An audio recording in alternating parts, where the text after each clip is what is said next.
Сәлеметсіңдер ма, балалар? Бүгінгі тақырып жас сәулетшілер үйірмесінде. Кружке юных архитекторов. Сабақтың мақсаты жаңа сөздермен, мәтінмен жұмыс жүргізу, сұрақтарға жауап беру, кесте бойынша сөздермен сөйлем құрастыру. Балалар, жаңа сөздерге назар аударайық. Ребята, обратите внимание на слова. Сөздерді қайталаймыз, оқимыз, сөздік дәптерге жазамыз. Қабырға, стена дома. Сарай, дворец. Қызғылт, розовый. Балалар, тағы бір рет қайталайық. Қабырға, сарай, қызғылт. Жарайсыңдар, балалар. Балалар, суретке қараймыз, сұрақтарға жауап береміз. Ребята, посмотрите на картинки и ответьте на вопросы. Балалар қайда? Где находятся дети? Вопросительное слово қайда. Вместо қайда должны поставить слово. Балалар үйірмеде, да? Жақсы. Келесі сұрақты оқиық. Оларда нелер бар? Что у них есть? Вместо нелер давайте посмотрим, что же у детей есть. Оларда қайшы, қағаз, қарындаш бар. Жарайсыңдар. Келесі сұрақты оқиық. Олар не істеп отыр? Что они делают?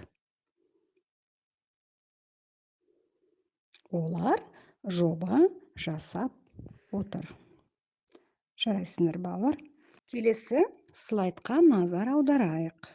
Тыңдалым, мәтінді тыңдам, көп нүктенің орнына керекті сөздерді қой. Аудирование. Слушаем текст. Вместо многоточия поставьте нужные слова. Керекті сөздер. 13. Жас сәулетшілер, юные архитекторы, ғимараттардың, зданий, оқушылар сарайының, дворца школьников. А теперь послушайте текст и поставьте нужные слова. Бұл жас сәулетшілер үйірмесі.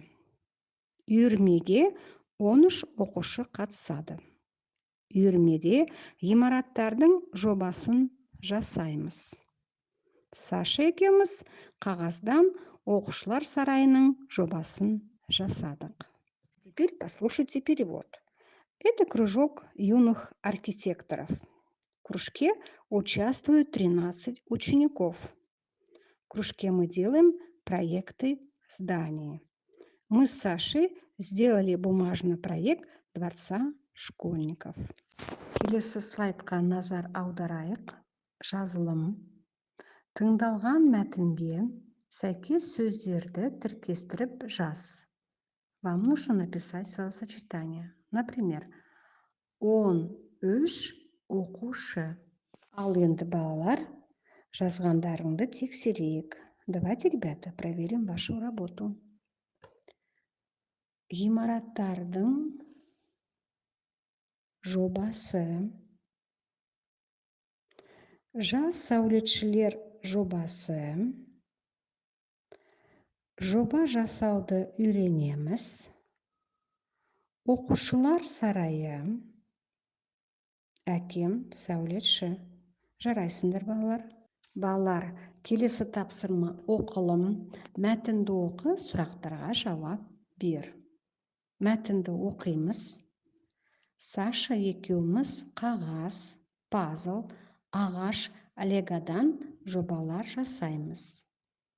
Кеше қағаздан көп қабатты оқушылар сарайының жобасын жасадық. Сарайдың қабырғасы биік, сырты қызғылт болды. Төбесі сары, мұнарасы әдемі. Есігі үлкен, әрі әдемі. Енді аудармасын тыңдаймыз. Мы с Сашей делаем проект из бумаги. пазлов, дерево, лего. Вчера мы сделали на бумаге проект многоэтажного дворца школьников. Стены дворца высокие, снаружи розовая, крыша желтая, башня красивая, дверь большая и красивая. Балалар, сұрақтарға жауап берейік. Бірінші сұрақ. Әлібек пен Саша неден жоба жасайды?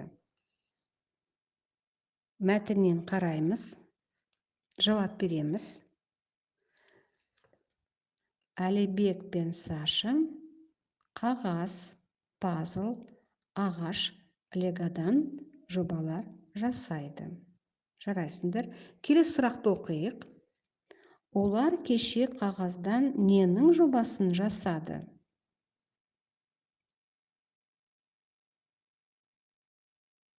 Олар кеше қағаздан оқушылар сарайының жобасын жасады. Жарайсыңдар. Келесі сұрақты оқиық. Сарайдың қабырғасы, сырты қандай?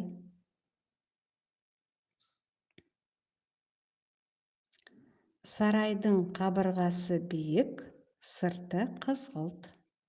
Жарайсыңдар. Келесі сұрақты оқиық. Сарайдың төбесі мен есігі қандай? Сарайдың төбесі сары, есігі үлкен әрі әдемі. Жарайсыңдар, балалар. Балалар, оқу тапсырмасы 4-ші тапсырма. Суреттер мен сөздерді сәйкестендіріп, олармен кесте бойынша сөйлемдер құра. Ауызша. Ребята, вы по схеме составляете предложение. Это вы делаете устно. Например, мен пазлдан ғимарат жасадым. Мен легадан үй жасадым. Біз картоннан сарай жасадық. Біз ағаштан кесене жасадық. Жарайсыңдар, балалар. Үй тапсырмасы. Үйдің жобасын жаса. Дәптерге суретін сал. Оны боя. Сипаттап айт. Нарисуй проект дома. Рассказ и расскажи. Осымен сабақ аяқталды. Сау болыңдар.